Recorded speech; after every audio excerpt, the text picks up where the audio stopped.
Star Trek just made Khan's TOS canon next to impossible. For decades, Star Trek fans have accepted a simple truth. Khan Noonien Singh was a genetically engineered tyrant from the late 20th century who escaped Earth aboard the Botany Bay, only to be rediscovered by Captain Kirk centuries later in Space Seed. But now, after years of canon juggling and franchise reinvention, the timeline around Khan's existence has become so tangled that the original series TOS backstory no longer fits comfortably within modern Trek continuity, with Strange New Worlds introducing a new descendant, Lon Noonien Singh, and the eugenics wars pushed further and further into the future. Star Trek may have finally made Khan's TOS story impossible to reconcile with its own canon. The eugenics wars no longer line up.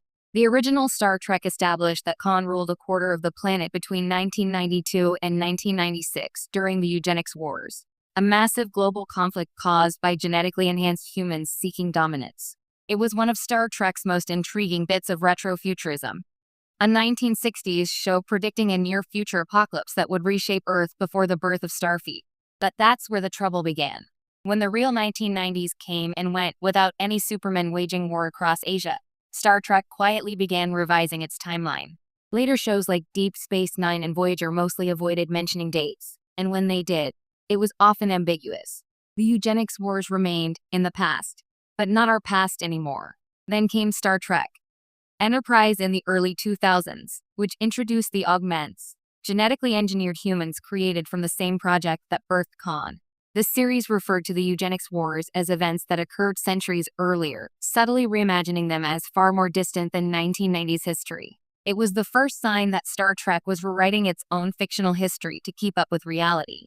Strange New Worlds makes things even messier. Fast forward to Star Trek Strange New Worlds, which complicates Khan's existence in ways no previous series dared. In the first season episode, Tomorrow and Tomorrow and Tomorrow, Lon and an alternate timeline James T. Kirk travel to 21st century Toronto, where they encounter a young Khan, alive and still hidden in a secret laboratory. The problem?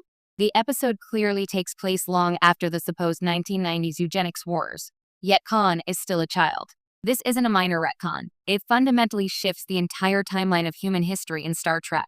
If Khan is a child in the mid-21st century, then the wars he supposedly led in the 1990s never happened. The episode even acknowledges this confusion.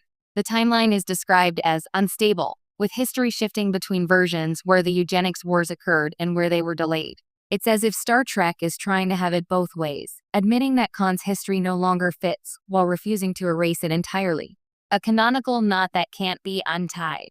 The ripple effect is enormous. If Khan's rise to power was delayed until the 21st century, then the original series' Space Seed, which takes place in the 23rd century, no longer aligns with his established age or backstory. Kirk's crew thawed Khan out from cryogenic sleep after about 200 years. But if he didn't even live until 2050 or later, the math breaks completely. Even Star Trek II, The Wrath of Khan, one of the franchise's most celebrated films, hinges on that original backstory. Khan's anger toward Kirk only works if his exile happened exactly when TOS said it did. Change that, and his story becomes something else entirely. This isn't just a small continuity issue.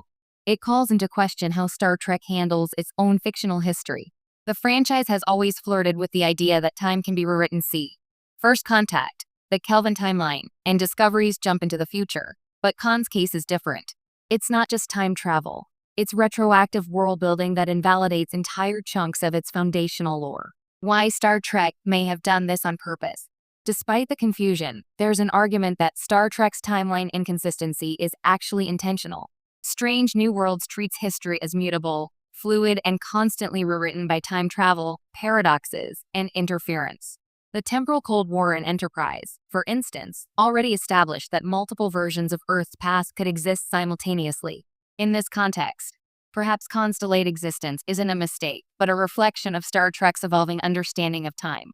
The idea that history itself can change, fracturing into alternate versions, fits perfectly within the franchise's metaphysical approach to causality. The eugenics wars might have been erased or postponed by temporal tampering, perhaps even by Starfleet's own future actions. It's a clever way to modernize Star Trek without erasing its legacy. But for purists who cherish the internal logic of TOS, it's hard not to see it as a breaking point. The price of keeping Star Trek relevant. Star Trek has always been a reflection of the era it was made in. The 1960s series imagined a Cold War future dominated by genetic arms races.